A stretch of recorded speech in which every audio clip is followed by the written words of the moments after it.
नमस्कार, आपका स्वागत है हमारे YouTube चैनल पर। और आज इस वीडियो में मैं आपको बताने वाला हूं लीवर सिरोसिस के बारे में।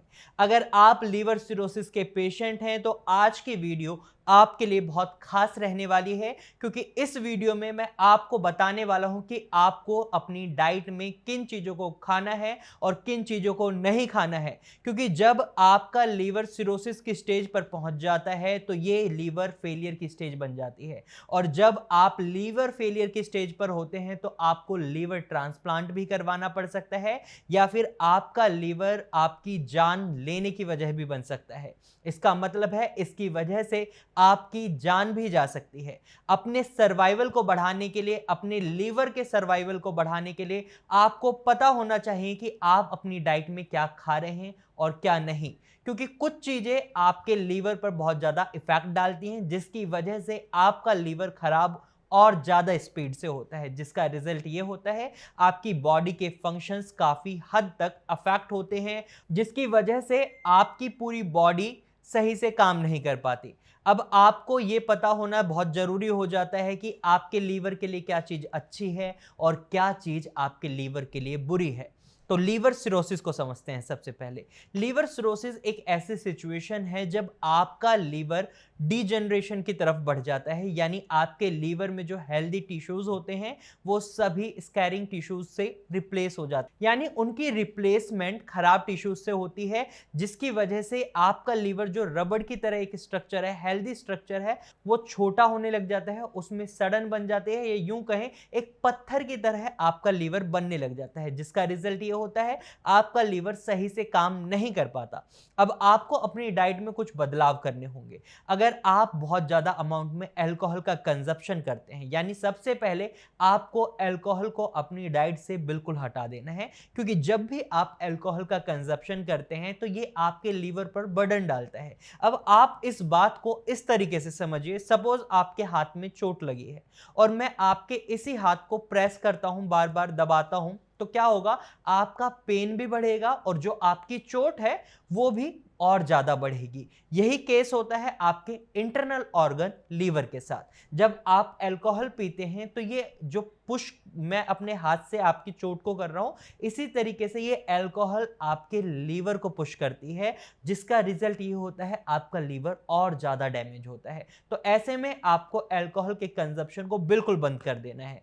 दूसरी चीज जो आपको बिल्कुल अवॉइड करनी है वो है high caffeine foods, high sugary foods और सॉल्टी फूड्स। यानी आपको नमक और चीनी के सेवन को बहुत कम मात्रा में करना है या बिल्कुल खत्म कर देना है, क्योंकि ये चीजें आपके मेटाबॉलिज्म को बढ़ाती हैं, और जब आपके लीवर का मेटाबॉलिज्म बढ़ता है तो आपके लीवर पर बर्डन पड़ता है, और जब आपके लीवर पर बर्डन पड़ता है तो इसका रिजल्ट कई बार ये देखा जाता है कि पेशेंट के लीवर में पानी भर जाता है, फ्लूइड भर जाती है, उनके पेट में पानी भर जाता है, उनके पैरों में पानी भरने लग जाता है।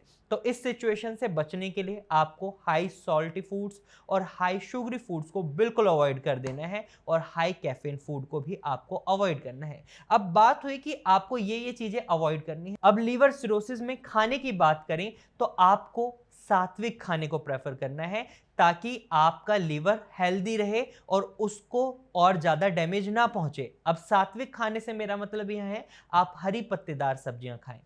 आप हरी पत्तेदार सब्जियों में पालक, मेथी, बथुआ, गोभी, इन सब्जियों को खा सकते हैं। साथ ही आप घिया, परवल, तोरी, टिंडे, इन सब्जियों को खा सकते हैं, सीताफल को खा सकते हैं। और आपको सात्विक खाना बनाना है तो ना तो इनमें ज्यादा मसाले डालने हैं और ना ही आपको ज्यादा नमक का सेवन करना है। इससे क्या होता है, आपके लीवर को टाइम मिलता है, और ये जो भी खाना मैंने अभी आपको बताया है ये इजीली डाइजेस्टेबल होता है। वहीं आपका लीवर आपकी डाइजेशन प्रोसेस में भी मदद करता है, और जब आपका लीवर डैमेज होता है तो आपकी डाइजेशन प्रोसेस भी अफेक्ट होती है। तो इस वजह से आपको ऐसा खाना खाना होता है जो आपकी बॉडी को एनर्जी भी दे और साथ ही साथ आपकी डाइजेशन प्रोसेस को भी ठीक रखे। तो इस तरीके से आप अपने लीवर को डैमेज होने से बचा सकते हैं। लीवर सिरोसिस की जो सिचुएशन आप फेस कर रहे हैं उसमें अपने सर्वाइवल रेट को बढ़ा सकते हैं। इसके साथ साथ आपको fried foods, packed foods baked food items, इन सभी फूड आइटम्स को बिल्कुल अवॉइड करना है। ये भी आपके लीवर के काम को बढ़ाते हैं, उसके बर्डन को बढ़ाते हैं। तो आपको ये गलती बिल्कुल नहीं करनी, आपको इन सब चीज़ों को अवॉइड करना है। साथ ही आपको डेयरी प्रोडक्ट्स को भी अवॉइड करना है। डेयरी प्रोडक्ट्स में आप पनीर नहीं खा सकते हैं, आप दूध नहीं पी सकते हैं, आप छाछ पी सकते हैं। अब कई लोगों का सवाल ये रहता है कि पनीर हम क्यों नहीं खा सकते। पनीर को डाइजेस्ट करना थोड़ा मुश्किल हो जाता है जब आपका लीवर सही से काम नहीं कर रहा होता। लीवर के पेशेंट्स को प्रोटीन डाइट लेनी अच्छी रहती है, क्योंकि आपके लीवर का काम है प्रोटीन को भी जनरेट करना।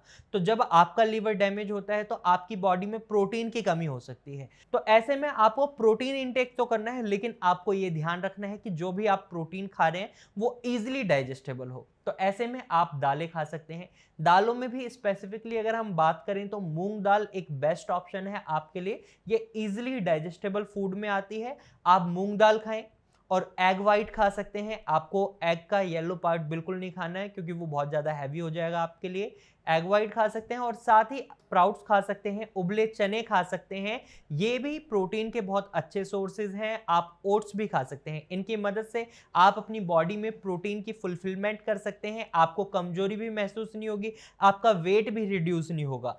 इस तरीके से आप अपने लीवर को हेल्दी रखने में कोशिश कर सकते हैं। उसको जो सिरोसिस की प्रॉब्लम हो रही है उससे बचाने में कोशिश कर सकते हैं। उसके जो डैमेज बढ़ रहा है उसको रोक सकते हैं। वहीं फ्रूट्स की बात करें तो आप फ्रूट्स में भी सेब खा सकते हैं, अमरूद खा सकते हैं और अंगूर खा सकते हैं। आप इनको उबाल कर खाते हैं तो ये बहुत अच्छा रहेगा आपके लिए। इवन आप कोई सी भी सब्जी खाते हैं तो उसमें भी आप लीचिंग प्रोसेस के बाद खाएं तो ये काफ़ी अच्छा रहेगा आपके लिए। उसको उबाल कर खाएं, ये भी आपके लिए अच्छा रहेगा। और साथ ही अगर आप फ्रूट जूस पीना चाहते हैं तो आपको ये चीज़ नहीं करनी है, क्योंकि जब आप फ्रूट जूस पियेंगे तो इसकी वजह से आपको स्वेलिंग देखने को मिल सकती है। तो आपको इन चीज़ों को अवॉइड करना है और इन चीज़ों को अपनी डाइट में शामिल करना है, जो चीजें मैंने अभी आपको बताई हैं। इस तरीके से आप अपने लीवर सिरोसिस की प्रॉब्लम में रिलीफ पा सकते हैं और अपने आप को बचा सकते हैं लीवर की वजह से होने वाली और दिक्कतों से। तो आज की वीडियो में मैंने आपको बताई डाइट जो लीवर सिरोसिस के पेशेंट खा सकते हैं, जिसकी मदद से वो अपने लीवर सिरोसिस को ठीक करने की ओर एक कदम बढ़ा सकते हैं। तो आज की वीडियो में सिर्फ इतना ही। मुझे उम्मीद है आपको ये वीडियो समझ आई होगी, अच्छी लगी होगी। अगर आपको ये वीडियो अच्छी लगी है तो आप इस वीडियो को लाइक करें। साथ ही अगर आप लीवर सिरोसिस के पेशेंट हैं तो आप निराश बिल्कुल ना हो, क्योंकि लीवर सिरोसिस का भी ट्रीटमेंट अवेलेबल है। श्रेयास में आप नीचे दिए गए नंबर पर कॉल कर सकते हैं और श्रेयास की डॉक्टर की टीम से कंसल्ट कर सकते हैं। यहां आपको सही एडवाइस दी जाएगी, आपके लीवर सिरोसिस को ठीक किया जाएगा। तो अगर आपको ये वीडियो अच्छी लगी है तो आप इस वीडियो को शेयर जरूर करें, और साथ ही आप ऐसे ही इंफॉर्मेटिव वीडियोस और देखना चाहते हैं तो आप हमारे चैनल को अभी सब्सक्राइब करें। Thank you for watching.